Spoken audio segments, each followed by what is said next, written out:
MBBS in abroad. Apollo MedSkill 6 years of MBBS program will be completed in 35 lakhs only.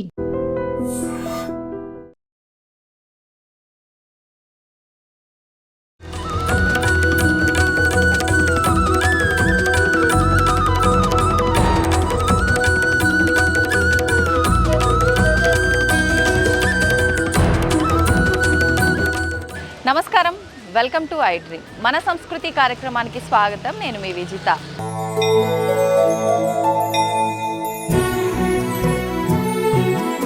ప్రస్తుతం నేనున్నాను హైదరాబాద్లోని రంగారెడ్డి జిల్లా అబ్దుల్లాపూర్ మండలము మునగనూరు ప్రాంతంలోని శ్రీ శనేశ్వర ఆలయం దగ్గర నేనున్నాను. ఈ ఆలయ విశిష్టత గురించి, స్వామివారి అనుగ్రహం గురించి, అసలు ఏంటి ఇక్కడ విశిష్టతో ఇప్పుడు లోపలికి వెళ్ళి మనం తెలుసుకుందాం. పదండి.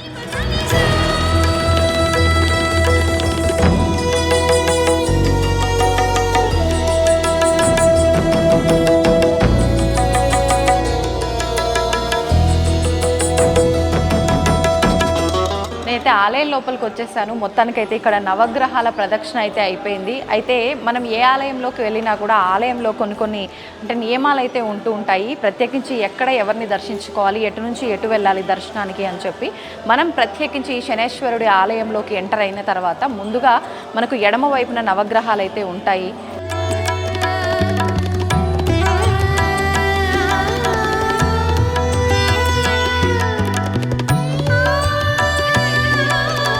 ఆలయం లోపలికి మనం ఎంటర్ అవ్వగానే మనకి ఇక్కడ ఆలయంలో అర్చనకి, అభిషేకానికి సంబంధించిన వస్తువులు కూడా మనకు ఆలయం లోపలే ఇవ్వడం అనేది జరుగుతుంది. దానికి కొంత అమౌంట్ అయితే మనం పే చేయాల్సి ఉంటుంది.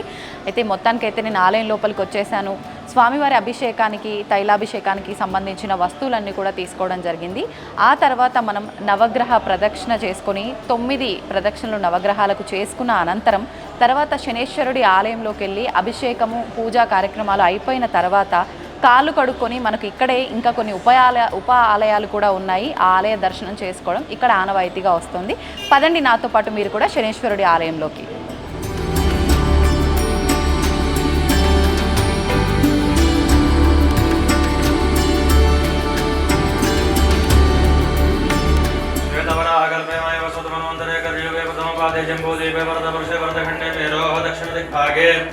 श्रीशैलस्य वायव्यदिक्प्रदेशे कृष्णागोदावर्यो मध्यदेशे शनेश्वरदेवालय सन्निधौ अस्मिन् वर्तमानव्यवहारिकचान्द्रमानेन प्रभवादिषष्टितं वत्सराणां मध्ये ग्रीष्म ऋतौ ज्येष्ठमासे कृष्णपक्षे दशम्यां तिथौ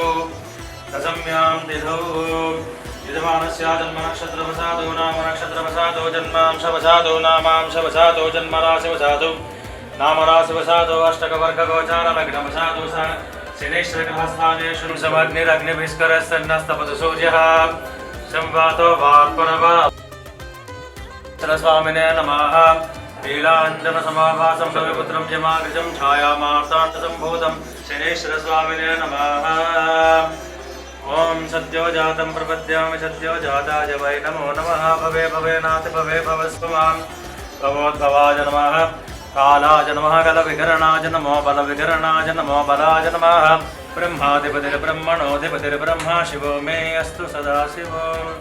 ॐ शनीश्वराय नमः। ॐ शान्ताय नमः। ॐ सर्वाभीष्टप्रदायिने नमः। ॐ शरण्याय नमः। ॐ वरेण्याय नमः। ॐ सुरलोकविहारिणे नमः। ॐ अभिवस्त्राशोचनानिर्षाभेदेन सुदोगाः पूयमानावचन्द्राभर्तवेनो हिरण्याभ्यस्वानधनो देव सोम शनेश्वरस्वामिने नमः। वस्त्रं समर्पयामि। ॐ नमस्ते अस्तु भगवन् विश्वेश्वराय महादेवाय त्र्यम्बकाय त्रिपुरान्तकाय त्रिकाग्निकालाय कालाग्निरुद्राय नीलकण्ठाय मृत्युञ्जयाय सर्वेश्वराय सदाशिवाय शनेश्वरस्वामिने नमः। गुरोपहारनैवेद्यं समर्पयामि। ओम प्राणाय स्वाहा अपानाय स्वाहा व्यानाय स्वाहा मुदानाय स्वाहा समानाय स्वाहा। ओम घोरेभ्यो घोरेभ्यो घोरघोरेभ्यः सर्वेभ्यः सर्वेभ्यो नमस्ते अच्युतरूपेभ्यः कृष्णाङ्गाय विद्महे युक्ताय तन्नो ज्योतिर्ज्योतिर्यात् शनेश्वरस्वामिने नमः। आनन्दकर्पूरनीराजनं समर्पयामि। नीराजन अनन्तरं शुद्धाचमनीयं समर्पयामि।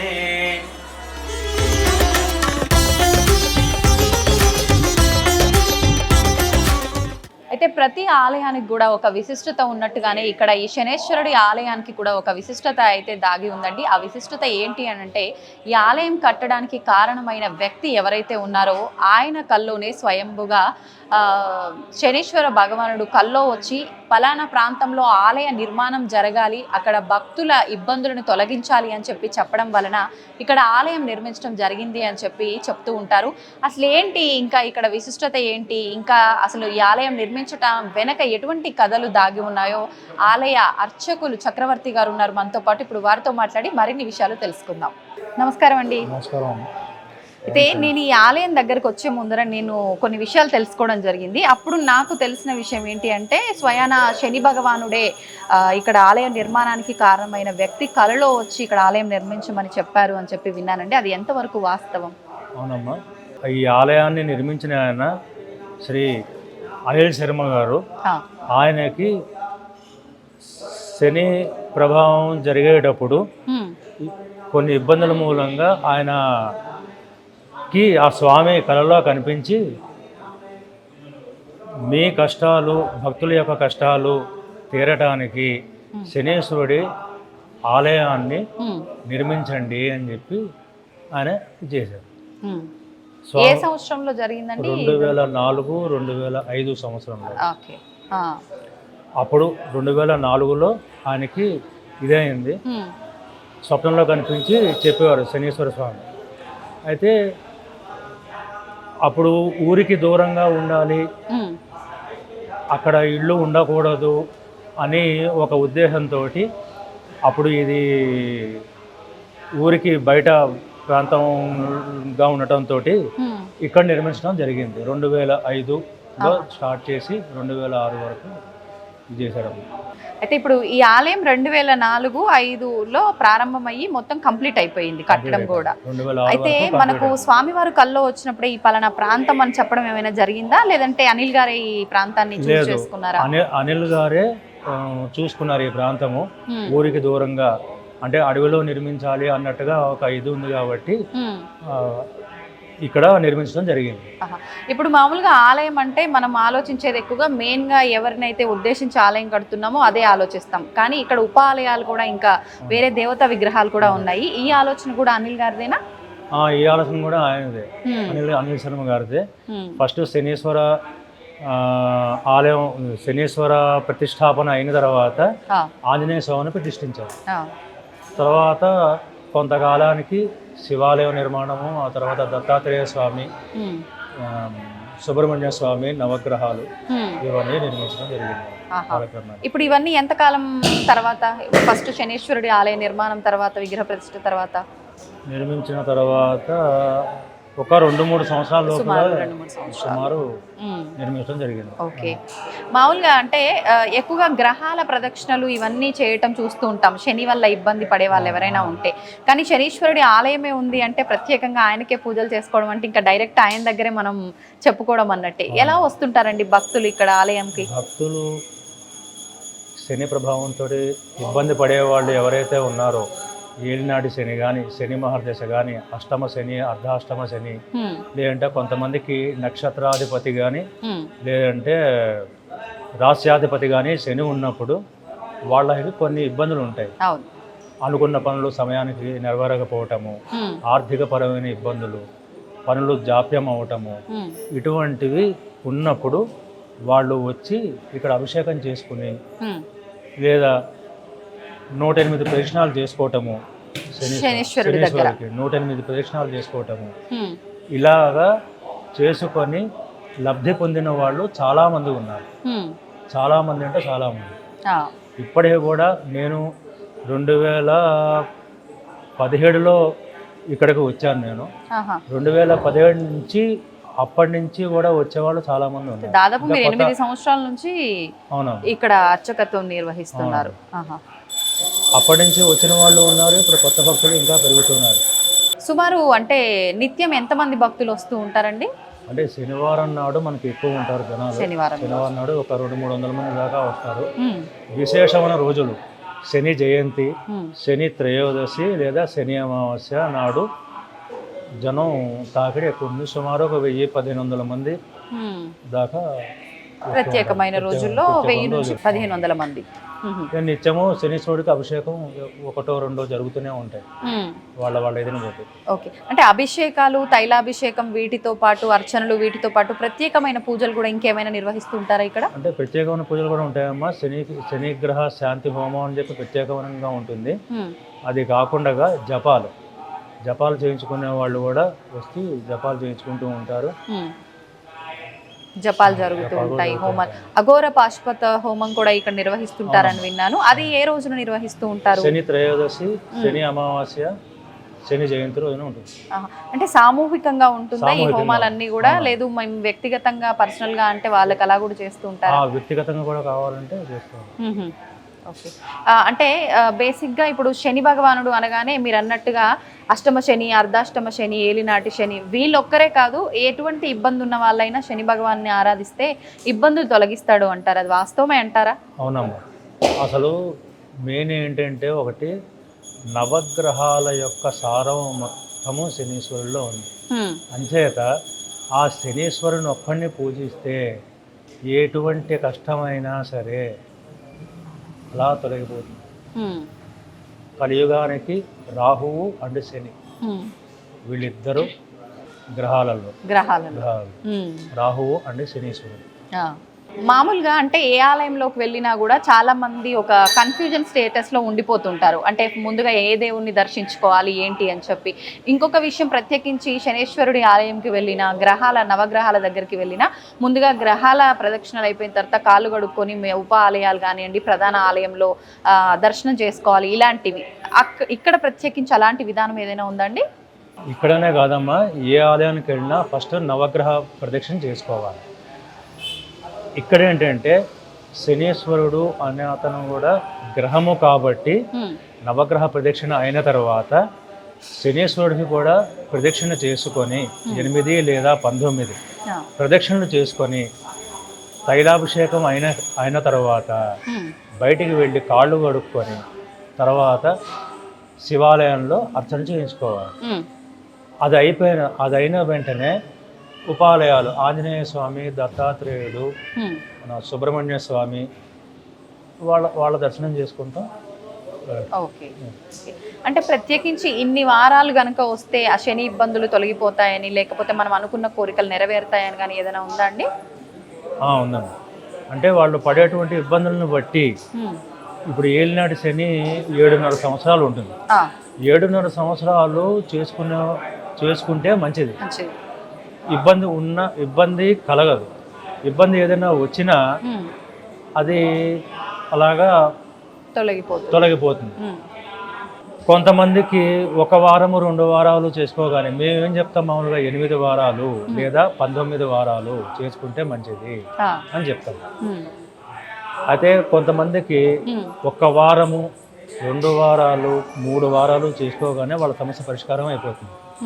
కొంతమంది తిరిగి వచ్చేవాళ్ళు ఉంటారు, రాని వాళ్ళు ఉంటారు. వాళ్ళ ఇష్టం.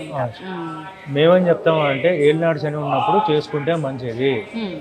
ఎందుకంటే 7.5 సంవత్సరాలు ఎప్పుడు ఎటువంటి ఇబ్బంది కలుగుతుంది అన్నది తెలియదు. అటువంటి టైంలో ఏంటంటే ఆ 7.5 సంవత్సరాలు కంటిన్యూస్గా చేసుకోమని చెప్తాం మేము. ఇప్పుడు మనకి ఇక్కడ ప్రధానంగా శనేశ్వరుడి ఆలయమే ప్రధానం కాబట్టి ఓన్లీ అంటే మీరు ఇందాక అన్నట్టుగా శని అమావాస్య, శని త్రయోదశి ఇలాంటి విశేషమైన రోజుల్లోనే ఇక్కడ ఎక్కువగా ఉంటుందా? లేదు అంటే మనకు ఉపాలయాలుగా శివయ్య ఉన్నాడు, మిగతా దేవుళ్ళు కూడా ఉన్నారు, అవి వాళ్ళకి సంబంధించిన విశేషమైన రోజుల్లో కూడా కార్యక్రమాలు విశేషమైన రోజుల్లో కూడా కార్యక్రమాలు ఉంటాయి. ఇప్పుడు శివరాత్రి రోజున పొద్దున్న తెల్లవారుజామున 4 గంటల దగ్గర నుంచి రాత్రి 12-1 గంట వరకు అభిషేకాలు జరుగుతూనే ఉంటాయి. ఓకే, ఆరుద్ర నక్షత్రం అప్పుడు అభిషేకాలు జరుగుతూ ఉంటాయి. సోమవారాల్లో అభిషేకాలు జరుగుతూనే ఉంటాయి. పొద్దున ప్రదోషకాల అభిషేకము విశేషం ఇక్కడ. ఇప్పుడు శనేశ్వరుడికి కూడా ప్రదోషకాల అభిషేకాలు విశేషమేమో కదా, ఇక్కడ కూడా అలా జరుగుతూ ఉంటాయా? అసలు ఆలయ సమయం ఏంటండి, వేళలు రోజు? ఆలయ సమయాలు శనివారం నాడు ఉదయం 5 గంటల నుంచి 12:30-1 గంట భక్తుల యొక్క రద్దీని బట్టి ఒకసారి 2 కూడా అవుతూ ఉంటుంది. సాయంత్రం 5 దగ్గర నుంచి 8:30 వరకు ప్రతిరోజు కూడా శనివారం నాడు. మిగతా రోజుల్లో 6:30 7 ఆ టైం నుంచి 12:30 దాకా. సాయంత్రం 6 దగ్గర నుంచి 8 వరకు, సోమవారం నుంచి శనివారం. ఓకే, ఇప్పుడు మీరు అన్నట్టుగా ఈ వారాలు చేసే వాళ్ళు ఉన్నారు కదా, 9 శనివారాలు, లేకపోతే మనం ఒక మొక్కుకొని ఇన్ని శనివారాలు అనుకున్న వాళ్ళు, అది చేస్తున్నంత కాలం ఏమైనా నియమాలు పాటించాలంటారా? ఆ ఒక్కరోజు నియమం పాటించవలసింది. ఎటువంటి నియమాలు పాటించాలంటారు? ఒక పూట ఏకభుక్తం అంటారు, అంటే ఒక పూట తినటము, సాయంత్రం పూట ఉపవాసం ఉండటము. శనివారం కాబట్టి సాధారణంగా ఉపవాసం ఉంటారు ఎక్కువ శాతం మంది. ఉల్లిపాయ వెల్లుల్లిపాయ తినకుండా ఉండటం. ఏ పూజ చేసినా కూడా ఆ వారానికి సంబంధించి ఏ దేవతకి చేసినా కూడా ఆ నియమాలు పాటించవలసింది. అది శనీశ్వరుడికి చేసినా, లేదా శివుడికి చేసినా, సుబ్రహ్మణ్య స్వామికి చేసినా, లేదా మంగళవారం నాడు ఆంజనేయ స్వామికి చేసుకున్నా కూడా, దత్తాత్రేయుడికి చేసుకున్నా కూడా ఆ నియమం పాటించవలసింది ఆ రోజుల్లో. అంటే మొత్తానికైతే మనకు ముఖ్యమైన రోజుల్లో అయితే 1000 నుంచి 1500 మంది, దాదాపు శనివారాల్లో అయితే 100-200 మంది, 200-300 మంది సుమారుగా వస్తుంటారు. మొత్తానికి ఒక విశేషమైన ఆలయాన్ని అయితే స్వామివారి ఆయనంతటా ఆయన అనిల్ శర్మ గారి కల్లో రావటము చేయటం, ఇదంతా అందరికీ మంచి చేయడం కోసమే భగవంతుడు మనమున్న దగ్గరికి రావడం అంటే ఇదేనేమో కదండి. ధన్యవాదాలండి, చాలా చక్కగా వివరించారు. నమస్తే.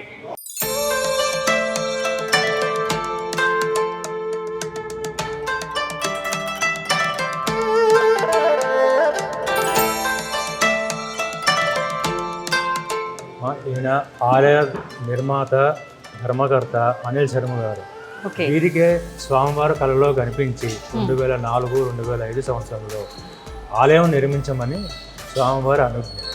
ఆ రకంగా ఇక్కడ మునమనూరులో మనకి శనీశ్వర ఆలయం నిర్మించబడటం అయింది. ఈయన అనిల్ శర్మ గారు. నమస్కారం అండి. నిజంగా చాలా మంచి ఆలోచన అండి మీది. స్వామివారు మీ కల్లో వచ్చి చెప్పడం అంటే అది మామూలు విషయం కాదు. ఆయన కల్లోకి రావటము, ఆయన చెప్పినట్టుగానే మీరు ఆలయం నిర్మించడం అనేది నిజంగా మా అందరి అదృష్టంగా భావిస్తున్నాం సార్. నమస్తే. ఓం శం శనీశ్వరాయ నమః.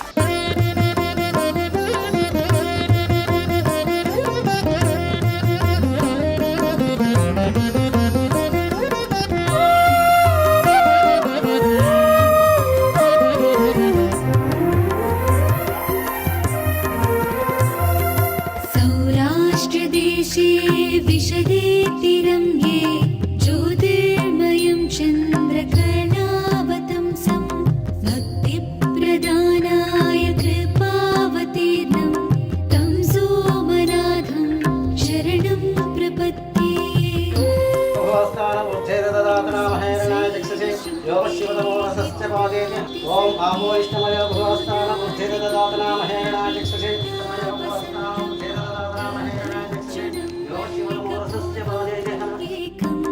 नमामि संसारसमुद्रसेतुम्.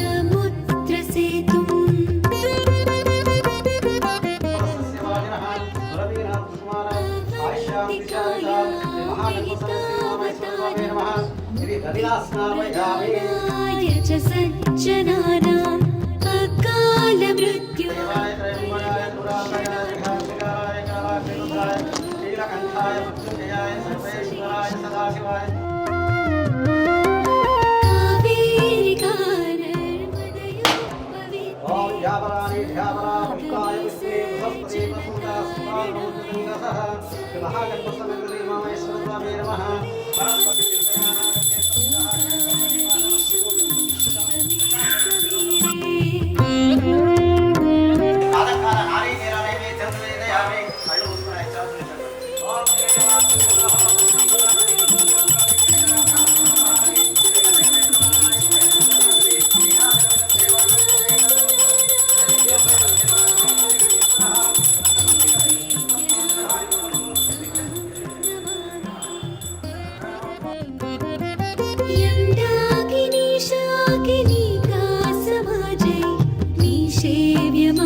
सूताम्रपर्णी जलराशियोगे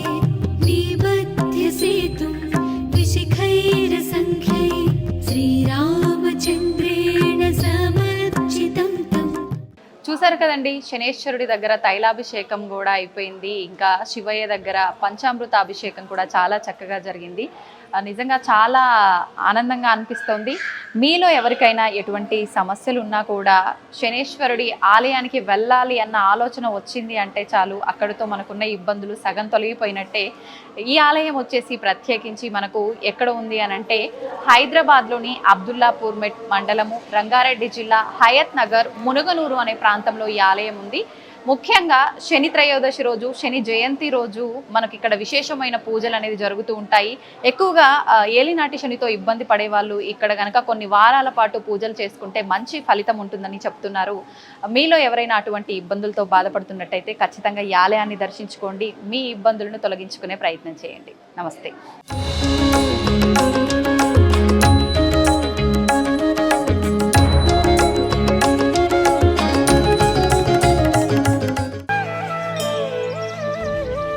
తవ్వండి, తవ్వుతూనే శివలింగం. పరమాత్మకు జీవా సరే దాన్ని అట్లా కప్పేసేయండి, చూపించదండి. Krishna is there. మూర్తి పూజ కాదు, సాక్షాత్ బ్రజేంద్ర నందన భగవాన్ ఉన్నారు మూర్తిలో. ఏమీ ఆశించకుండా ఆరాధించే వాళ్ళు కూడా ఉన్నారా ప్రభుజీ? నిజమైన భక్తి అంటే మనకు తెలియదు కాబట్టి